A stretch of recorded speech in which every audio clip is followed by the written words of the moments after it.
Hey guys, thanks for joining me tonight. I'm trying something different.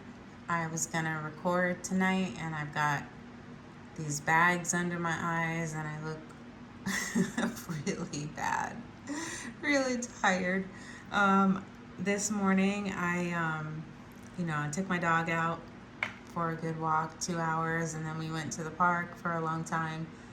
Or the dog park. We hung out there for about an hour and then went to the where'd I go? To the library, hung out there, did some research. And then on my way home from the library, I locked myself out of the car accidentally. I left my phone in the car, I left my keys in the car, everything was in the car. And so then I had to walk 2 miles home in like 85, you know, temperature heat. And I had only eaten, I think, like 2 cucumbers. So anyway, so then I'm like, oh yeah, I'm gonna record now, and I there's no way of hiding, that I was underfed and walked a lot and did a lot today. And then yesterday I was gonna record this, and then my phone was down to like 15% by the time I got around to recording it. So here we are looking at a puzzle with some flowers. So anyway, today's message, it's been on my heart for a few days, but it's is the faith they gave you aligned with the faith that you deserve? And you say, well, who is they? Who is they? Is it your parents, school, society? Where did you acquire your faith from? Or do you feel like you fully acquired your faith on your own? Does your faith in the quiet moments, in the hectic moments, in the chaos of life's changes, does it tell you that you're loved by a divine being that has your back, that has and will provide a way out, or provide a new road or a new avenue or solutions to your challenges, that will provide comfort and encouragement and connection with others? Does it say that you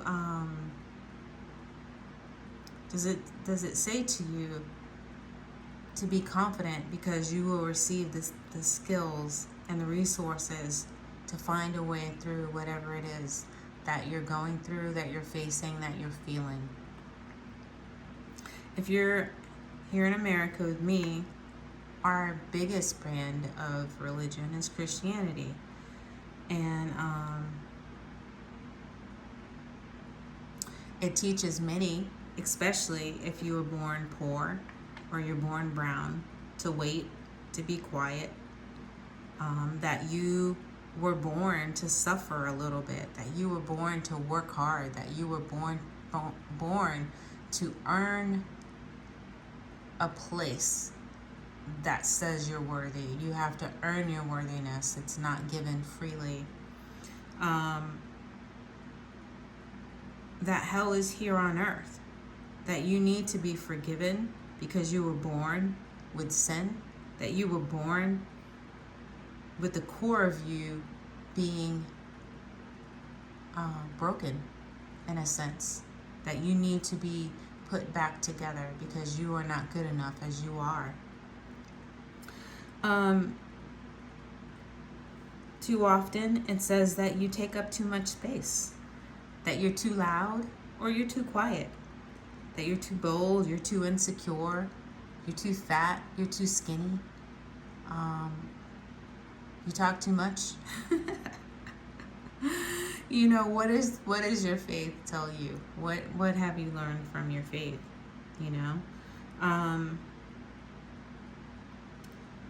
For many of us, American religion teaches fear, oppression, acceptance of lack.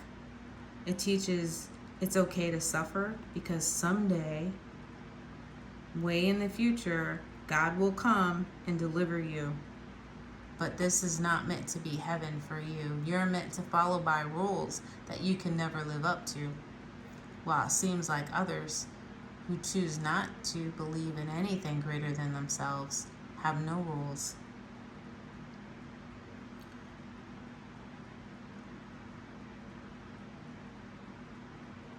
Fear is taught throughout our society. Fear God, see judgment around every corner, right? This blocks what we allow ourselves to receive in life. It colors how we look at the world, whether we see the world as giving, accepting, miraculous, filled with infinite possibilities for our success, for our enjoyment, for our love, for our benefit.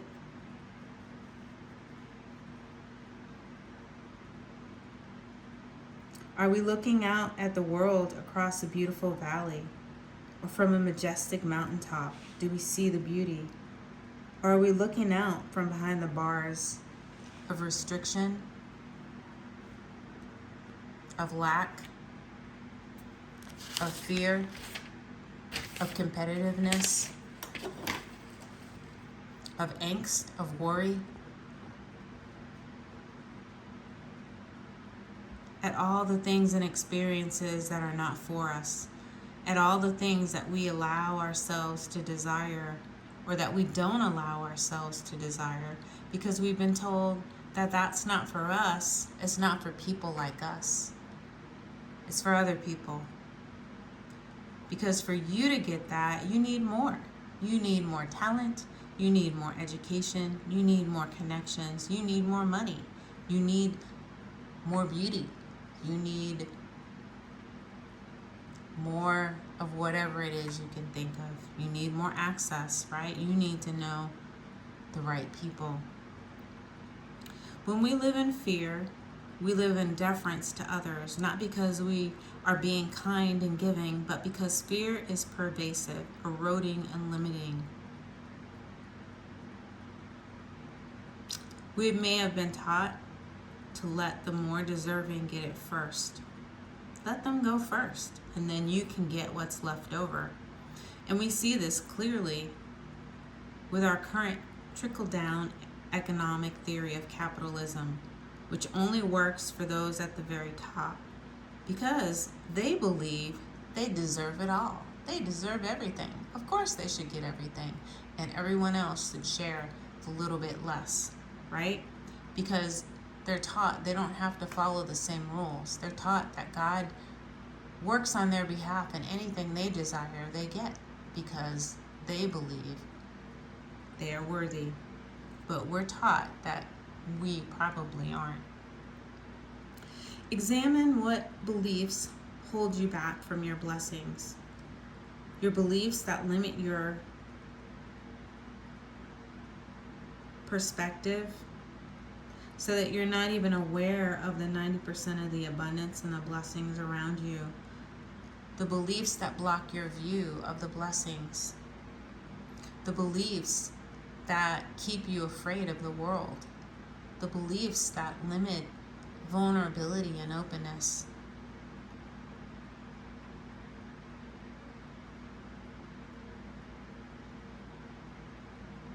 The beliefs that block us from all the amazing opportunities right near you.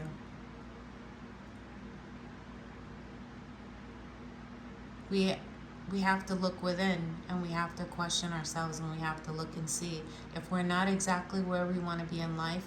I mean, there's always room for growth, right? We're always growing, and we're always discovering and morphing and just hopefully becoming more and more amazing people, right? But if it's not that type of exploration and growth, if it's one of where you constantly see lack, or you live with it.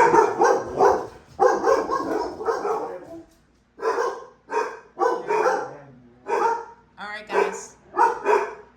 That's enough. Thank you. Thank you. Stop. You protected me. Sorry about that. Addie, you were protected. Thank you.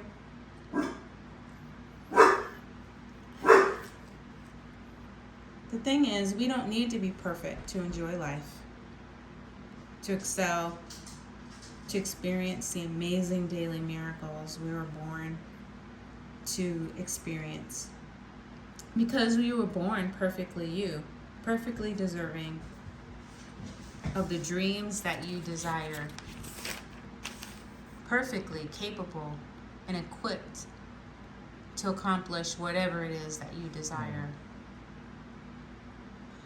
The goal is to grow in wisdom, joy, self-love, to live your most free, empowered, and dynamic life that you desire.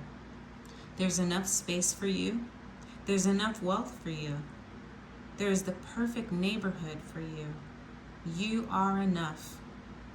No one's judgment has any power over you unless you give it permission to.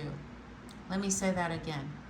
No one's judgment of you, no one's perspective of you has any power over you unless you agree to it. Free yourself from external sources of fear, judgment, and shame. The divine does not need your fear. The divine does not need your sacrifice. The divine desires a relationship with you, built from respect, love, vulnerability, joy, excitement with life, and adventure.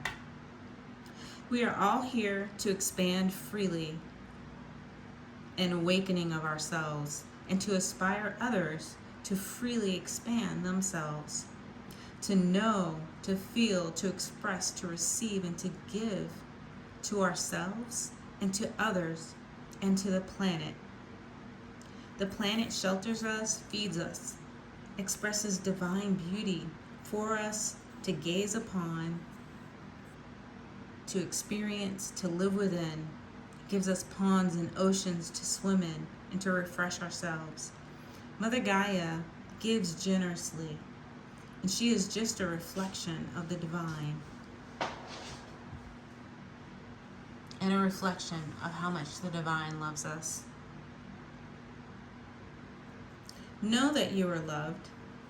Identify the blocks that you were taught so that you can release them and build your dream life in your dream world.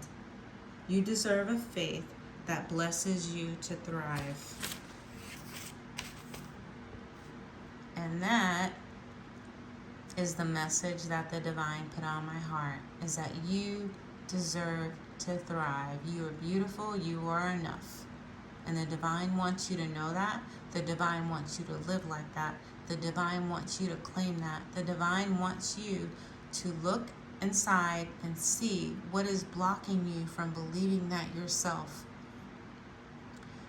Because with acknowledgement, with sight, we can release these things, right? You can't clean out a closet if you never open the door, right? If you never go in there. So now is the time. Spring clean those old beliefs, the limiting beliefs, the emotions that block us, the fear, the insecurities, the lies that are taught through society, by society, through organized religions, through school, through peer pressure or whatever, through media, right? It's okay to acknowledge them. We all have them in different areas. See them, release them, and let's together live the life of our dreams. Much love to you. I will see you soon. I'll talk to you soon.